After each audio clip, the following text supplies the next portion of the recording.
Please welcome the frontrunner for the Republican nomination for President Donald Trump. It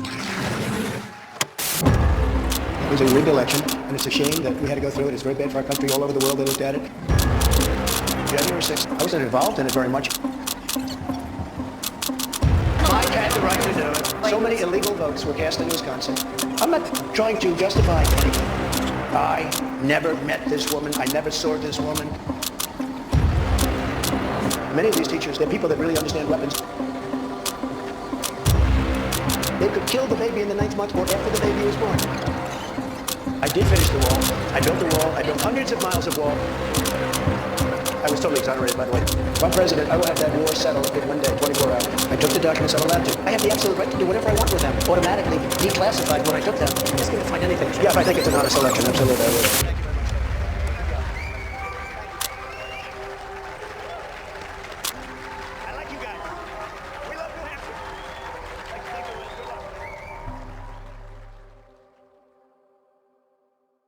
The things I say in public are the truth, and that's why they're so offensive to Democrat activists in the media just like you. And you're asking me a blanket question with no example. I stand by the things that I say. I stand by the words that I say. They're just offensive to Washington, D.C. and the swamp creatures. You know, we can look back in a time in history where people were told to wear a gold star, and they were definitely treated like second-class citizens, so much so that they were put in trains and taken to gas chambers in Nazi Germany. And this is exactly the type of abuse that Nancy Pelosi is talking about. Not only do we have the D.C. jail, which is the D.C. gulag, but now we have Nancy Pelosi's gazpacho police spying on members of Congress, spying on the legislative work that we do, spying on our staff, and spying on American citizens that want to come talk to their representatives. Kids need to grow up. They do not need to have mastectomies, castration, or take dangerous drugs that have serious health consequences. The Republican members that are here today, what have you all done to help Joe Biden in this? Okay. All right, so that's a ridiculous and silly question. I want to commend you for being the media and telling a Democrat policy. So let me ask you something. Come on, man, that's been going on for 20 years. Okay, hey, let me ask you something. Let me ask you something. What rate of illegal immigration do we have in 2020? Do you know anything? I asked you a question. Do you know anything? How long have you been in office? I've been in office 11 years now. And this is okay. The count during multiple administrations. Except you're okay. You don't get to argue with me. You asked your question. You asked your question. You don't get. You want to hold a press conference? You can do it over there. You want to hold a press conference? You can do it over there.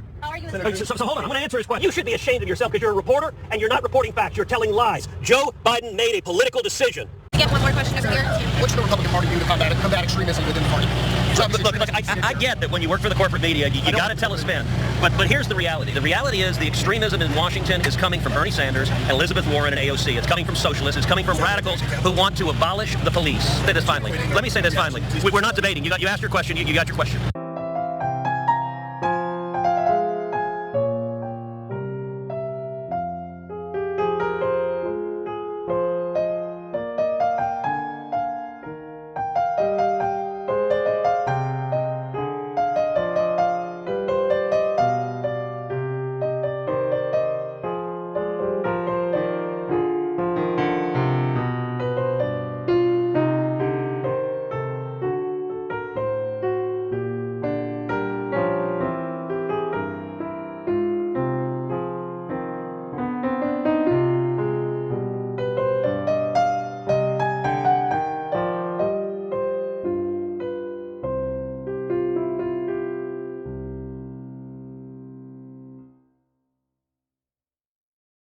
CNN sold its soul for ratings so transient that the additional Trump audience immediately vanished.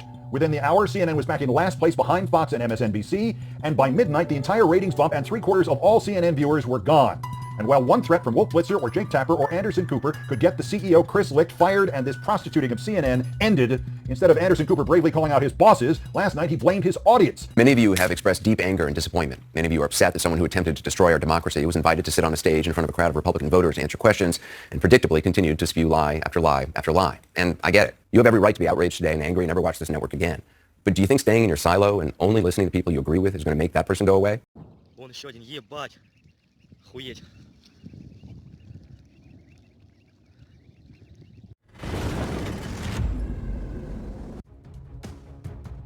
Just to summarize the most important developments of the last 48 hours.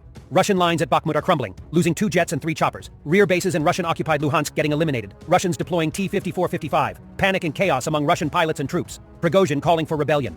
And the Ukrainian counteroffensive hasn't even started yet.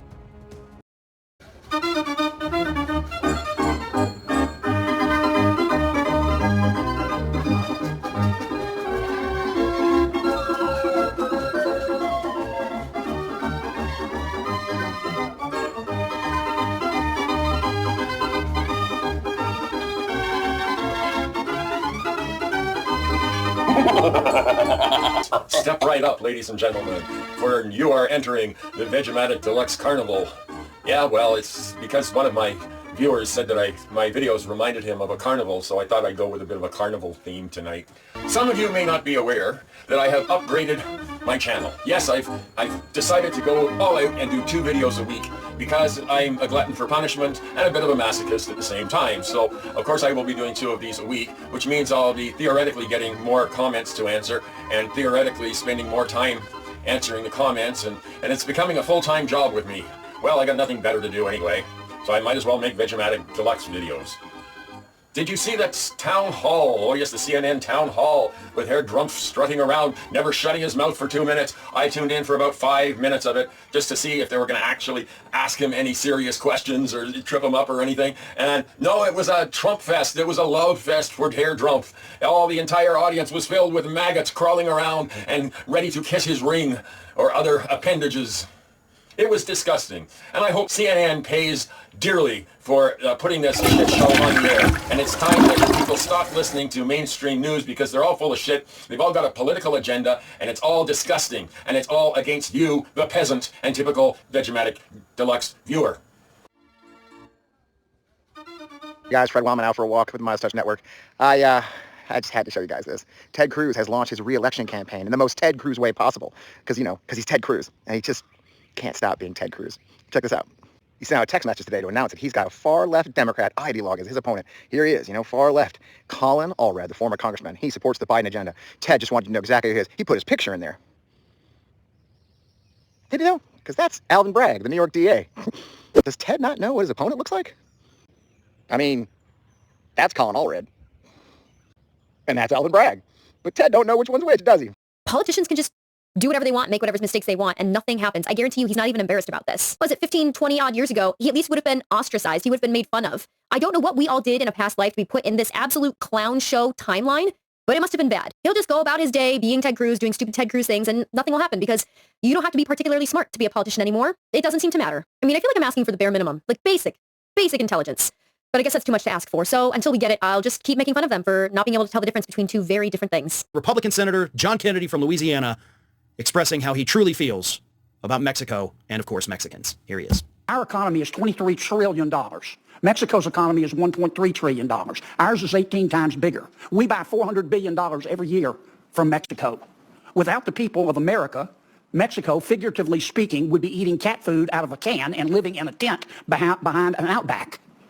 There's a lot of bait and switch going on in this, it seems to me. But well, I don't actually think that's true, that I want to stay in my silo, nor do I stay in my silo, and I don't think that the people who are objecting to that event are staying in their silo. That's just a straw man, and they're putting that out there as a way of sort of shaming us and thinking, well, we don't want to hear from Donald Trump. We all, we know what Donald Trump is, and they know what Donald Trump is. When Herman Cain was the front runner, when Ben Carson was the front runner, I don't recall them doing one-on-one town halls with any of those guys. But it's May of 2023. It's not May of 2024. What they basically did was offer him a kickoff rally on national TV for his presidential campaign. Chris Lick, the new CEO, said the next day, we made news. And, I don't know, cable networks aren't supposed to make news. They're just supposed to report news.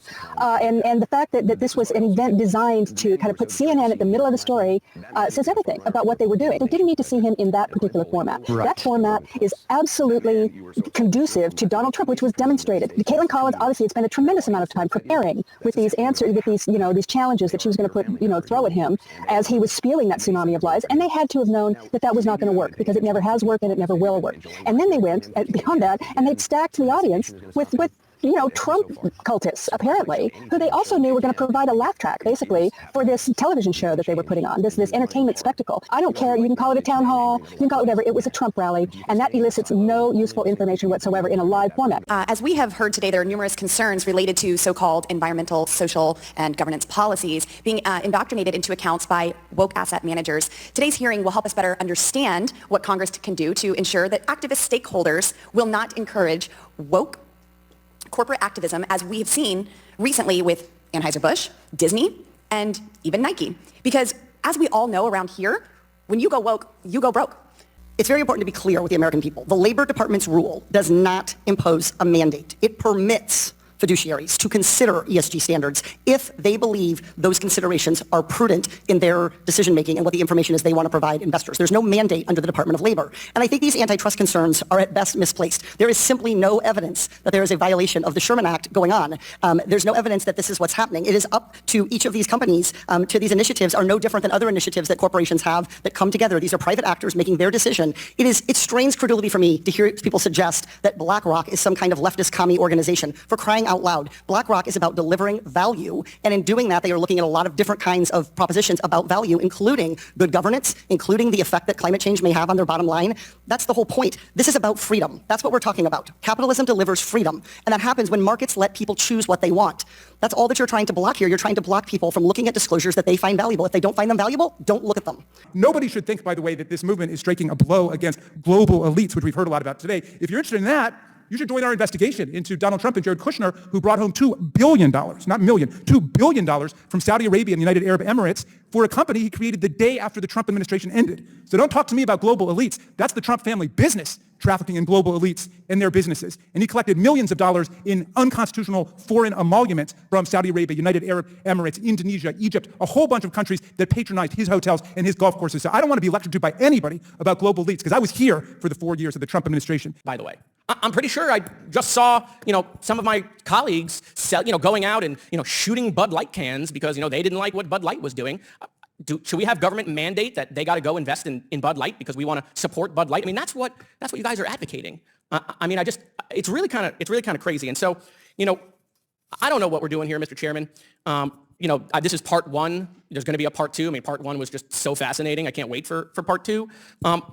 But, this committee has not taken any action on gun violence. We want to talk about a deadly weapon. This committee has not looked at all into AR-15s or deadly weapons or school shootings or mass shootings. I mean, you think parents in this country care about ESG? No, they care about dropping their kid off at a movie theater or at a mall, or at school. They don't care about ESG. This is stuff that like 10% of Twitter cares about. Okay, and so I just want to know when we're going to get serious here. And so, Mr. Chairman, I ask, when is this committee going to have a hearing on gun violence? You weren't here last year, but all the hearings pertain to the Washington Commanders football team. They pertain to the Equal Rights Amendment. They pertain to abortion. They didn't have a single hearing with a single Biden administration official. They didn't have a single hearing on any type of anything relating to how tax dollars were being wasted by this administration. So maybe you should take the lead in campaigning for your side of the aisle, and then if you all win the majority, then you can have hearings on the Washington Commanders football team again. No, I'm reclaiming my time, Mr. Chairman. That's fine. I wasn't here, but you're in charge now, and mass shootings are completely out of control, and so you have the power to make the decision, decide whether we should have hearings on D.C. public urination or on mass shootings. You're the chairman. I'm just a lowly Democratic freshman, and so I implore that this committee start to look at mass shootings and the real weapons that are destroying people's lives, which are AR-15s. Thank you, Mr. Chairman. My question, you may have an agenda that you want to ask with this question. No, what I'm answering for you. I reclaim my time. Let me ask you, Chairman Gallagher, I'm on the China Committee. We have had Republicans lecture BlackRock saying that they should have the values not to be investing in China, even if it's profit maximizing because of the human rights violations with the Uyghurs. Would you support that view? First of all, I don't know exactly the circumstances that you're talking about in China. That's shocking that you don't know the Uyghurs and the human rights violations there. Can't tell you that I know anything about it, sir. Well, I suggest maybe you should read up on it because it's a huge concern for America. But would you support that view? I mean, I'm just trying to say, where do you think values matter? Would you have supported the view that we should not be investing in Germany during World War II? I think the issue for investment companies is whether or not they are finding that they are complying with their fiduciary duty. Marshall, I guess here's my point. Do you think there is ever a point that values of standing up against the human rights views of China, values of standing up against Nazism, values of standing up against Stalinism, do you believe there's ever a time that values should trump profit maximization? They have the right to choose not to invest in companies that they believe create certain risks. That's what the market provides. That once you open that door, once you say that they have the right to, as you said, not invest in companies that have certain risks, or I would say companies that offend for certain fundamental human values, then the question is who gets to decide what those values are. And my view is it shouldn't be the government deciding what those values are. It shouldn't be you or I. It should be in the free market, these companies. If you're saying it's fine that they should not be investing in China, that they should not, with human rights violations, then what's the difference between that and a company that says they don't want to invest in something because of climate? I don't believe that a small cabal of financial institutions ought to decide what are preferred societal values or global energy policy. But that's not the case. The case is you're not even letting the cabal, you're not even letting them invest in America. And then you're telling them don't invest in China on the Uyghurs, and I hope you are, and then you're saying, though, that you're defining these values narrowly. Anyway, my time has expired. And by the way, to me, that clip is so emblematic of what's going on here. I mean, it's the Alabama Attorney General who doesn't even understand some of the most basic issues. We're not talking about economists. We're not talking about experts on actual corporate governance. They call Alabama Attorney General to talk about woke this and woke that. But at the end of the day, what you see here in this clip, though, is the fact that the MAGA Republicans are trying to use the government to force upon corporations a ban on caring about like issues that corporations can care about. They don't have to care about. It's about freedom. They have the right to care about what they want to care about. And yet the MAGA Republicans want to impose their own crazy, their own nastiness and hate on private corporations. And as I've always said before, someone like a Lauren Boebert, a Marjorie Taylor Greene, a James Comer, a Jim Jordan, a Donald Trump, I could keep going on and on and on, a Matt Gaetz, a Paul Gosar, again, I could keep going on and on and on and on, but you get the point. They wouldn't be able to get a job anywhere else in America other than being a MAGA Republican, because when you lie, when you're that incompetent, when you spew hate, when you discriminate against people in a corporate setting, that doesn't work. Setting aside a corporate setting, in a circle of friends, in a nonprofit, in a community group, like the way they behave, these MAGA Republicans, is not normal. It's not just nasty. It's not normal. It's disgraceful. And that's just not normal human behavior. And I'm so glad, frankly, that they hold these ridiculous hearings where we can expose them and call them out. Thank you so much for watching. Hit subscribe. We're on our way to 1.5 million subscribers thanks to your support. Check us out at patreon.com/MeidasTouch, patreon.com/MeidasTouch, wherever you get audio podcasts. Make sure you subscribe to the Meidas Touch podcast as well. And hit subscribe here on our YouTube channel. Have a great day. Lock him up. Indictment season is upon us. Celebrate with the new Indictment season t-shirt and v-neck exclusively at store.MeidasTouch.com.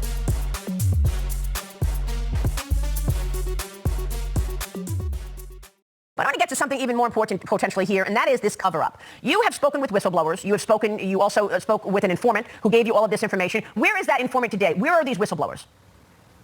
Well, unfortunately, we can't track down the informant. We're hopeful that the informant is still there.